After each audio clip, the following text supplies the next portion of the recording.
Danny Flexen here for Seconds Out with light heavyweight contender Craig Richards. Craig, how you doing? I'm good, Dan. I'm good as always. Glad to hear it. We're here for the press conference ahead of Friday night's big show at York Hall. Although it's not the main event, your fight has captured imagination, I would say, against unbeaten Andre Sterling, British title final eliminator. You guys had a bit of a war of words, it's fair to say, outside the Peacock Gym. We were speaking to him earlier. He said you were there, your sponsor was there and you were coming to meet him, and obviously he trains there. You didn't expect to see him. What was your first reaction upon kind of catching his eye? I just saw him, I just thought, oh, there he is. And then he said something, so obviously I said something, and then it's bad. And obviously I went over the wall, and then he come over, and then we just, you know, the rest is viral. It's kind of good though, isn't it? It's a way to promote the fight. It didn't seem like the bad blood ever looked like getting out of hand. Nah, it wasn't going to get out of hand, you know. I'm a professional at the end of the day. I understand it's a job. So, you know, we had heated words exchange, and that was it, you know. We move on, get prepared, and get ready for Friday night now. And you're both from south of the river. You both now train in East London, of course. Yeah, he's in East, I'm in Essex. Yeah, all right, sorry. Yeah. Annoy a few East London people now, or Essex people maybe. But yeah, so you said earlier, I think I saw a press release, you know quite a lot of the same people. How much of that plays into this fight and the kind of pride that's at stake? I think more for him than for me. For me, you know, I've kind of done the area, I've moved up, branching out. Like for me, it's all about the big picture. For him, I think he's more looking for the area of respect. So I think we're in two different mindsets when it comes to where we are in our careers. So for him, he'll want everything. He'll come giving it 120%, of course.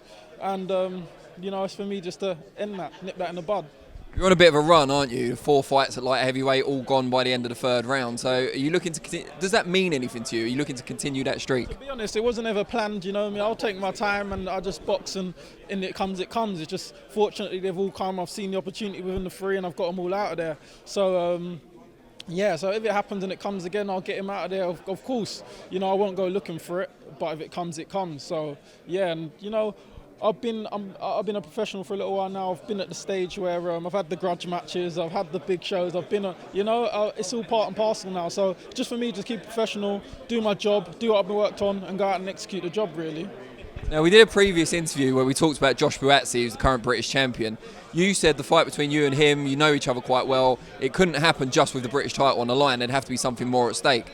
However, you're now going into a British title final eliminator on Friday, which you hope to win.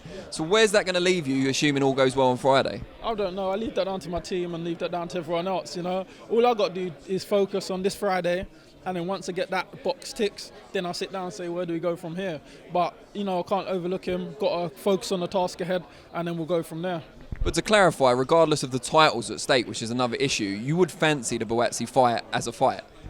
I've never really focused on Buatsi as, that's the guy I want, you know. I'm more focused on my own career progression. I think he's focused on his own career progression. I've never really looked at him as, that's the guy I want, you know. It's the Sterling fight wasn't even a fight that I wanted. He kept calling for it, and I was actually planning to go for the Commonwealth, and he called me for a final British eliminator, and I went for it. So I ended up in this situation just because this is the task at hand. So it ain't really no one specifically I'm looking at. It's more just what's best for my career at the time. Is the British title itself something that's on your list of boxes to be ticked, or do you just see it more as a stepping stone if it gets you where you want to go? Yeah, I think like if it can be a stepping stone, if it can get me to where I want. Obviously, a British title, it's a nice title, it's a prestige, and it's very credible title. So it'll be nice to have it. It was never one of them things that I woke up when I was little and said I've always wanted to be the British champion. No, I've always wanted to be world champion. But if I can win the British on the way, it's a great bonus, and it's a nice title to have. How do you assess the kind of global light heavyweight scene at the moment? It seems to be evolving at the moment. A lot of new guys coming through, particularly from Eastern Europe. And then you've got Kovalev there as the veteran of the group, kind of trying to hang on to what he's got. Where do you see your place in it, and how far away are you from getting to that stage? I think I could be a few fights away from getting up towards world level now, you know.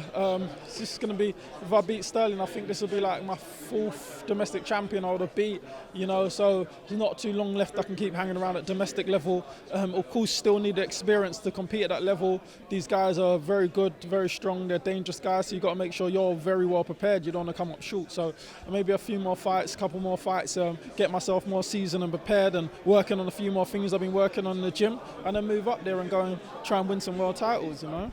And something we've asked you before, in case people didn't see that particular video, just tell us your main social media handles, how people can get hold of you. _ Craig Richards for Instagram, Craig L. Richards at Twitter, and Craig Richards on Facebook.